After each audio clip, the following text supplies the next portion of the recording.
Dr. Vito, pwede po ba natin pagsabayin yung herbal na ginagamit para bumaba ang blood pressure at yung ating maintenance na gamot?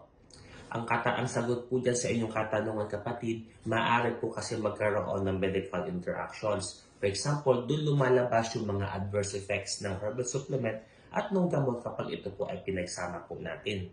Number one na maaaring mangyari, pwedeng bumaba po ang effect ng inyong maintenance kapag sinamahan ng herbal. Pangalawa, pwedeng mas lalong lumaba ang inyong medical condition. At pangatlo, pwede kayong makaranas po ng negative side effects. Kaya i-always avoid taking supplements or herbal supplements po na hindi po ito sinapayunan ng inyong mga butihing doktor nang sa ganon malaman natin kung maaari ba siyang isama sa inyong mga maintenance kung ito po daw ba ay nirecommend sa inyo bilang supplement po or herbal supplement sa mga pasyenteng may hypertension. Kung kayo may katanungan, comment below.